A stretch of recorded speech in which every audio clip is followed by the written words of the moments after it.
Welcome everybody to our Clubhouse event.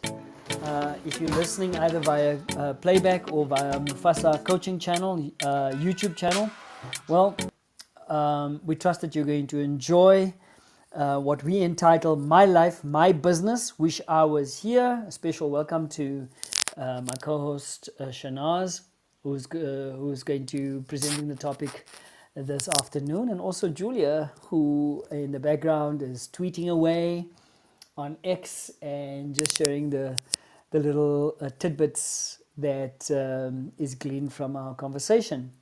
So, Shanaz, yes, over to you. Hi, Jacques. Thank you. So I was inspired by your conversation about coaching last week, and so I decided it's going to be um, s- an informal conversation, but I have got some sort of structural framework. So and what I've decided to call it is or state is what can organizations learn from social work supervision. So when I started my career, so there's this thing in social work and in counseling and in psychotherapy, particularly abroad. They haven't made it regulatory here in South Africa yet. But for social work supervision, they have made that is part of our professional requirements. So let me tell you what social work supervision is, and then we will unpack it a little bit, and then I'm going to kind of talk a little bit about, because of my experience in working in different fields, and even as a student when I was working in retail, I kind of really thought about this. And as I engage with organizations, I'm like thinking, why, you guys should also do this, like what we do in social work. So let me get started and explain what social work supervision is all about. So they define it as a process where the supervisor, so it's not typical when you think supervisor, it's not like that typical supervisor that you find in retail. So there's a particular, it's a process, they say, where the supervisor performs educational, supportive, and administrative functions in order to promote like efficient and professional rendering of services. So the idea then is that it actually starts in our second year of studies already, where we are placed at an organization. You will get both a supervisor in the organization, often, and always the supervisor from the university. And it's actually a formal agreement, where we as supervisors, we will review and reflect on our work, and we will also think about our ongoing learning and performance. And the amazing thing about social work supervision is that you always, if you are practicing as a social worker, no matter how old you are, no matter how long you've been in the organization, you will always have supervision. And I think that this is really great. And in fact, like when I teach, we've actually gone, it's changed slightly as you become, when you go into academia. But because I benefit so much from it, I actually occasionally go for external supervision, and I'll explain to you what that is. So basically, external supervision is that I will have someone outside of the organization that I kind of go to privately, and sometimes work pays for it, sometimes they don't pay for it, but it's because I feel I benefit from it. So I will find someone who can supervise me.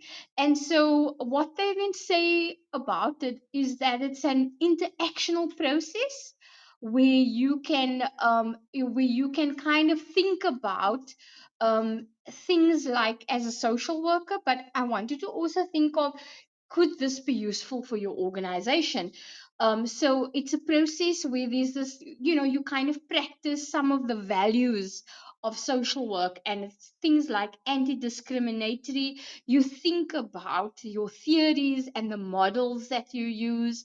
You also you often the supervisor, then their role is that they will have experience, they will have particular qualifications, and in a sense they have a little bit of authority over you.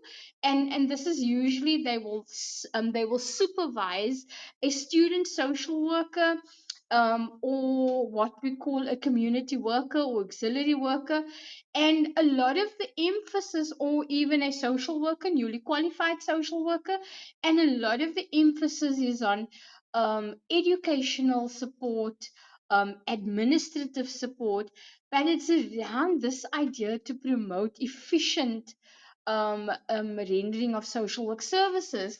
And what I've discovered in my work and experience with retail organizations and other organizations, they don't actually have this. You have a manager, but then the manager checks up on your work, and you're lucky if you have a supervisor. And even when you have a supervisor, they don't really perform the supportive educational role to kind of make your work efficient.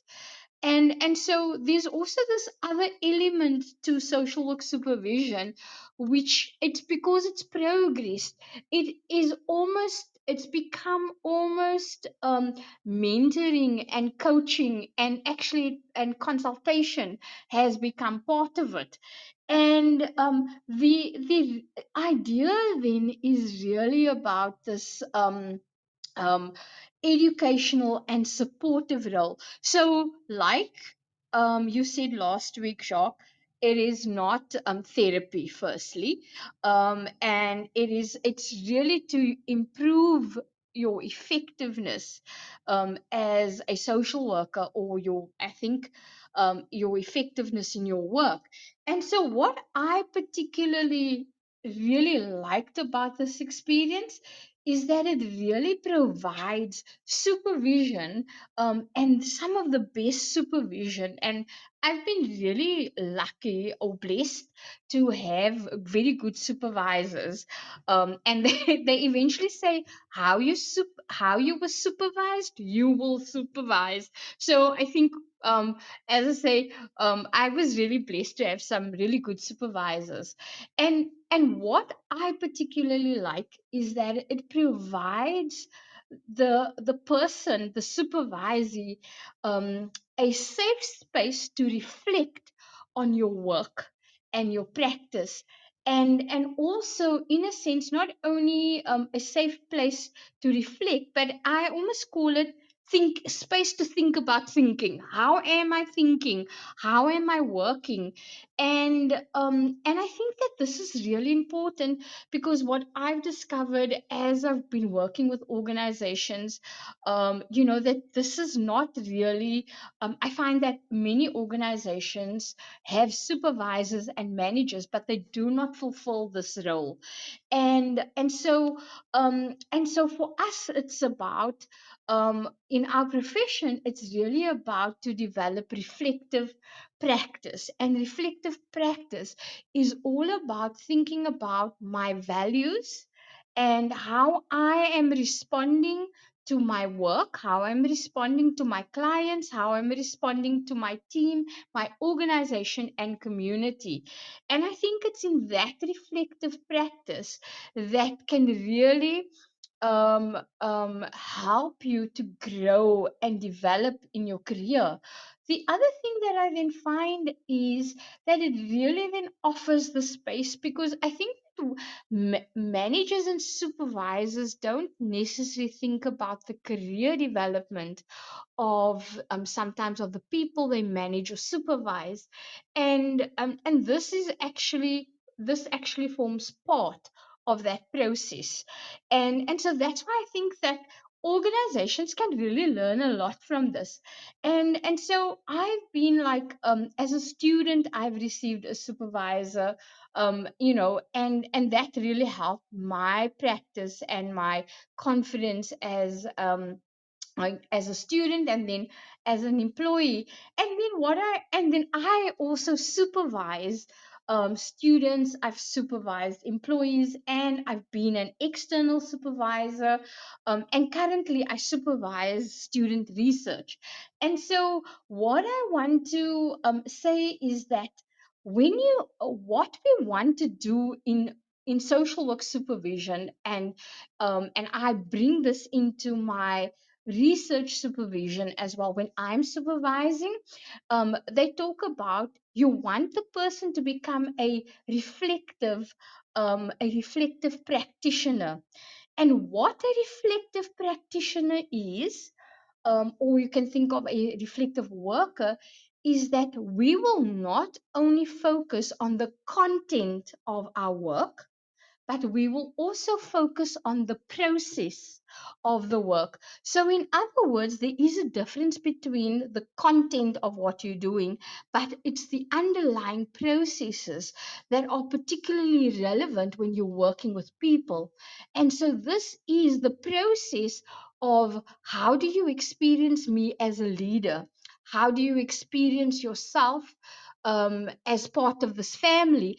And why this ability to reflect on your work, and particularly on your cases then in social work, is that what we want, why the reflection is needed, is that often in our profession, whether it's counseling, whether it's social work, whether it's whether you're working in communities, is unintentionally you can become influenced by the dynamic of who you are working with.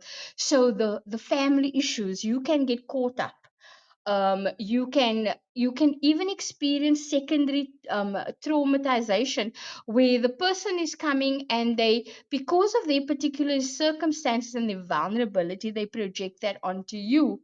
And so what that means is that you've actually got to work with what is in the room between you and your client and the family.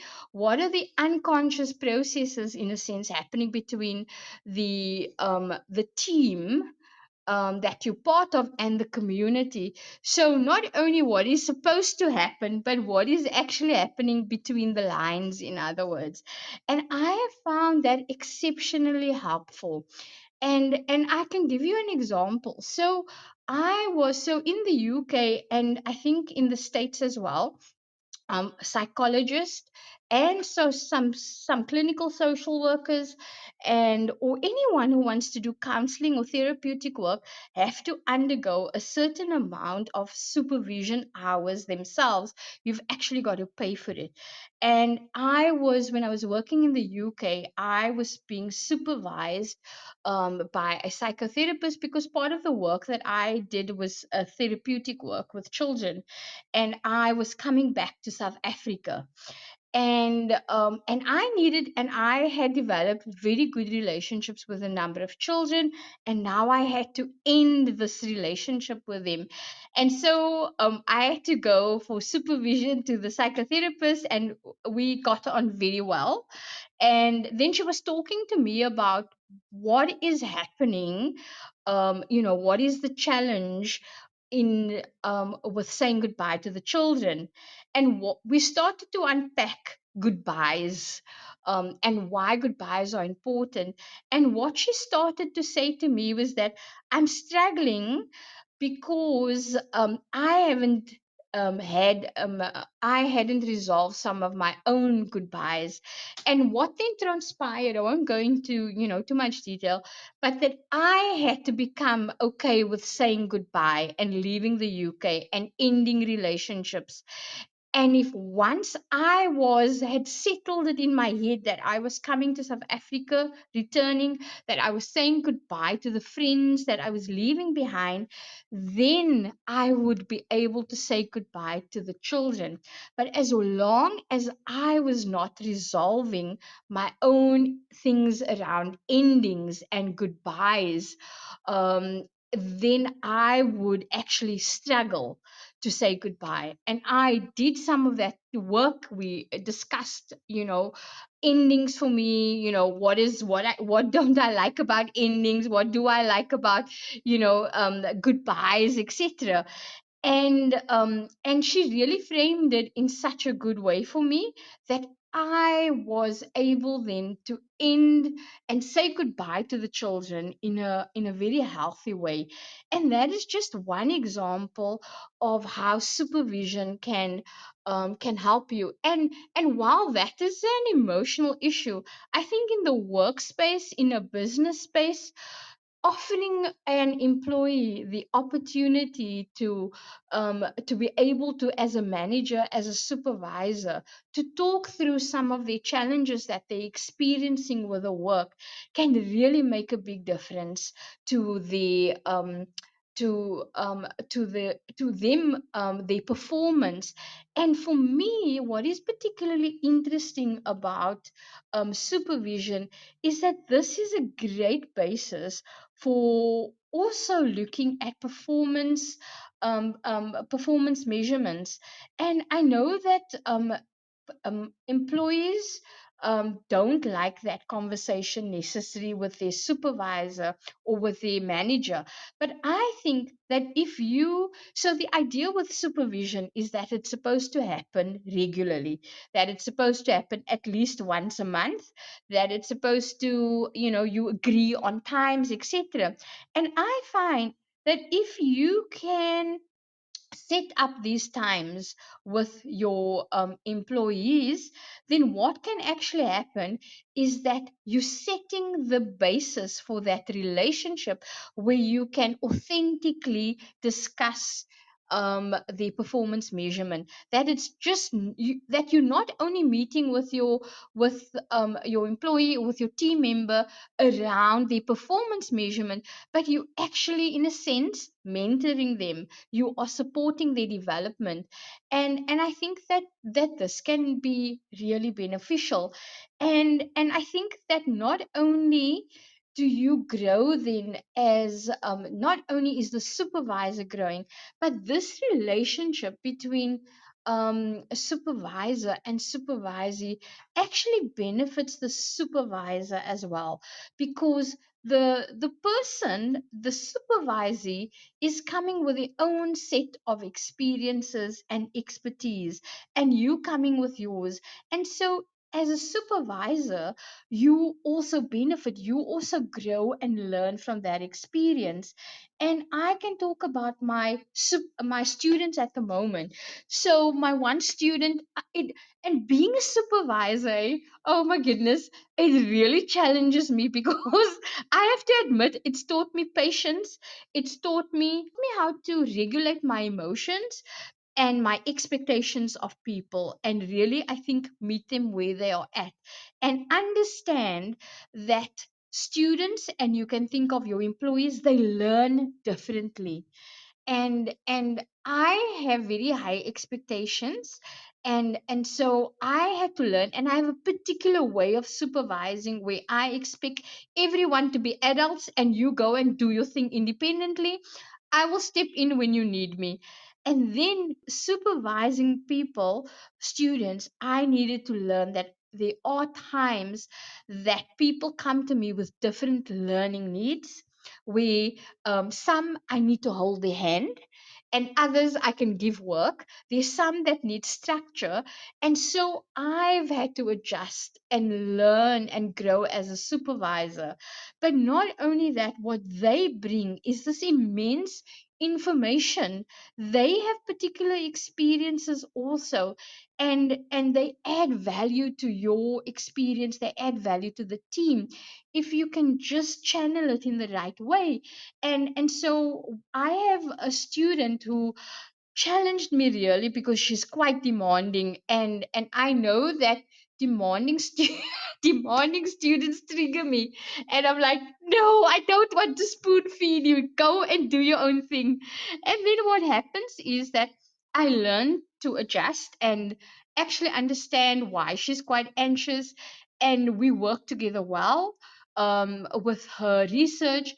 And last week, in fact, I was just informed that she got exceptional results for her research. Like her mark that she got is the highest ever that a student of mine has received. And I just thought about that, and thought about like how much I gained from that experience.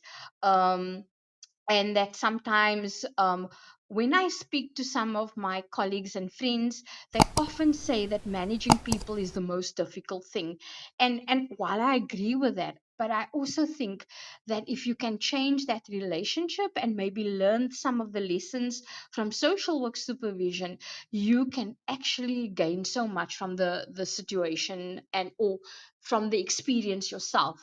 And so what I also wanted to say is that what supervision in a social work way, how we do it, how it can help your organization, is that you can actually provide a mentoring role.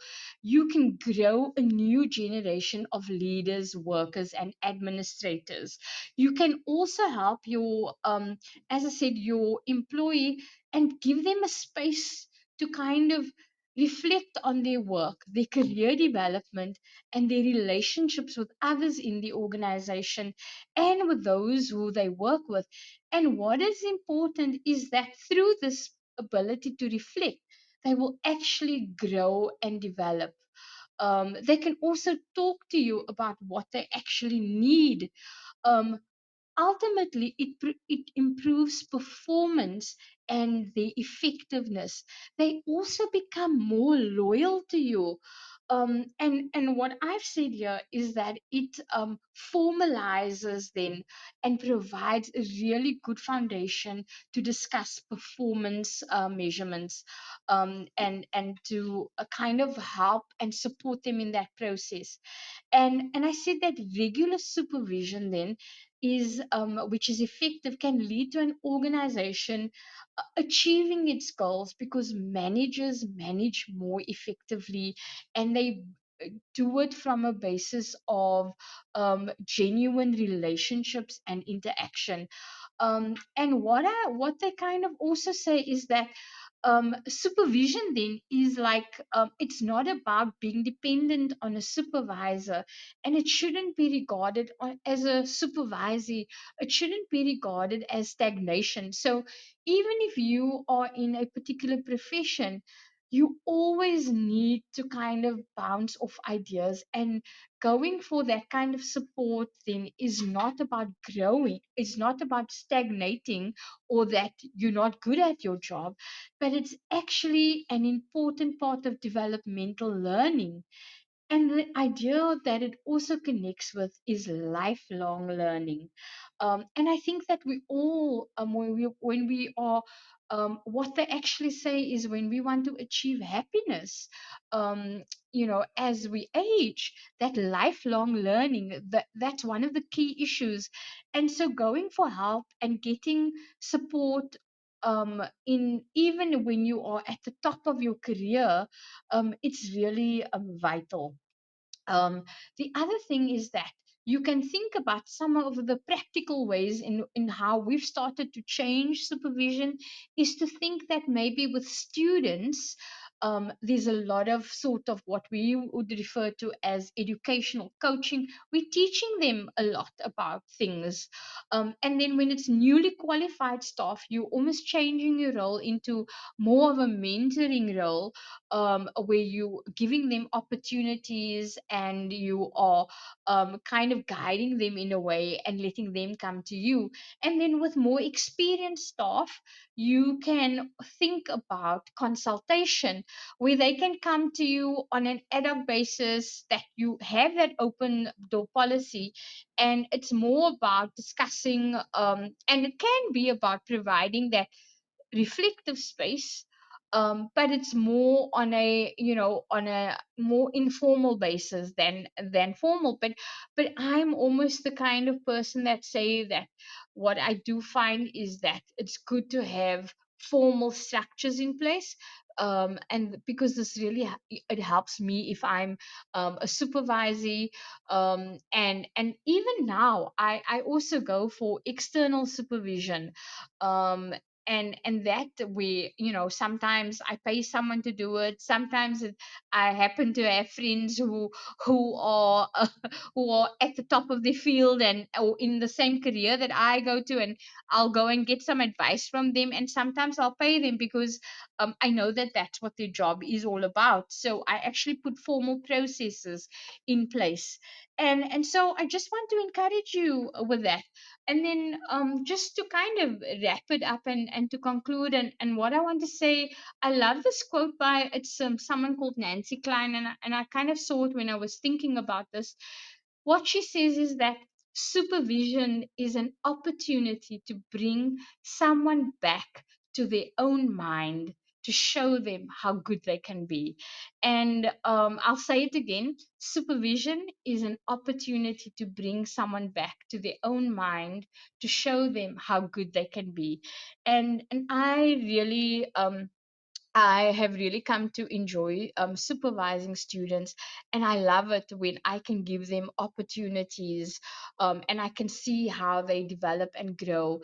And some of my students have gone on to present at international conferences, and they do really well. So it's my way of also investing in another generation, a new generation of social workers, but also in a sense in organizations, this approach that that you can supervise and you can grow and develop your staff by building a supervisory relationship with them based on some of the key aspects that we focus on in social work. So yes, that's me. Thank you, Any Shanaaz. questions, Wow. comments? Yeah, sure. It brought me back in really two ways. One, when I was involved with the ETMA rape and trauma support centers, obviously working with social workers, social auxiliary workers, as well as their assistants. Um, One of the challenges this organization had was that the staff were beginning to burn out. The culture was always stressed because, you know,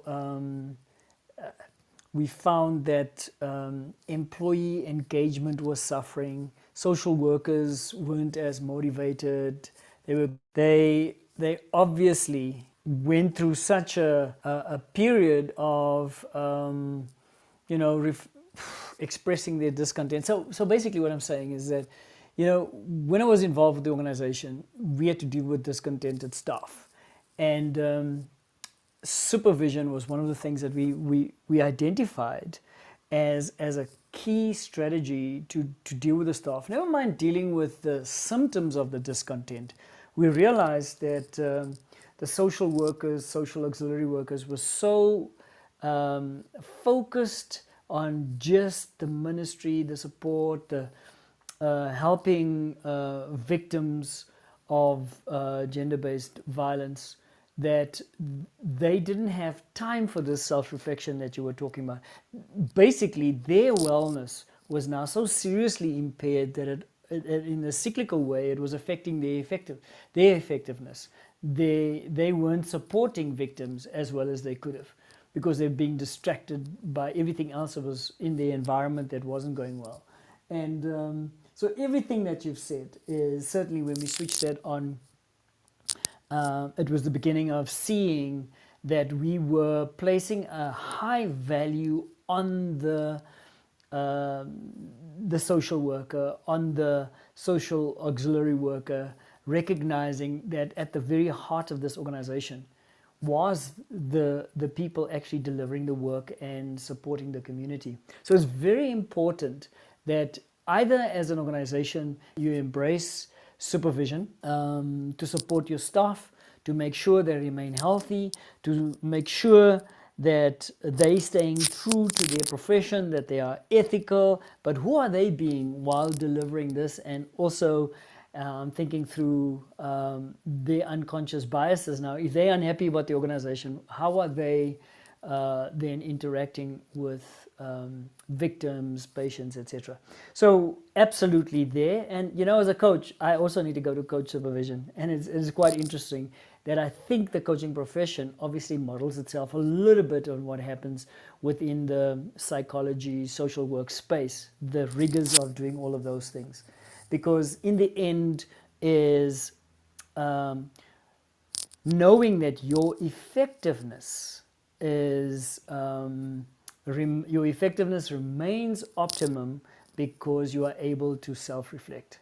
So thank you, Shanaaz. That was really great, and a lot to just to listen to again. I mean, I'm just saying to myself, I took notes as I normally do, but I want to go just listen to it again. A wonderful extension to just on the topic of why somebody should select a coach or why use a coach or whatever the case might be. But the supervision for people who are in the profession of giving and serving is absolutely critical. Thank you. And I also think that it's important because we didn't necessarily have a generation before us. And I think that often in businesses and in non-white communities, people of color and black communities, we need leaders and we need role models and we need that next generation of professionals. And I know that the mentoring and the buddy system happens in other communities, but it's because of our historical legacy, we did not have that.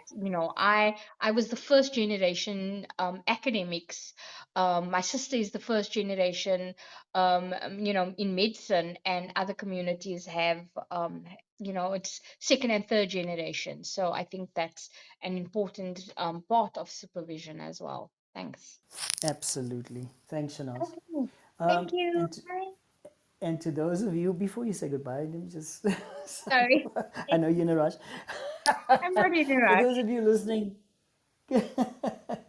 for those of you listening, this has been such an awesome topic as usual. Shanaz always does such a great job in just educating us, inspiring us, and all of this is to step up, that self-consciousness, that awareness of who you are in your role, and making sure that who you are as the tool, whether you are an employee, whether you are a service provider, that you are your best self and your healthy self. So thank you, Shanaz, and we meet again next week. Have a fantastic week until we chat again. Thank you. Bye. Bye. Bye.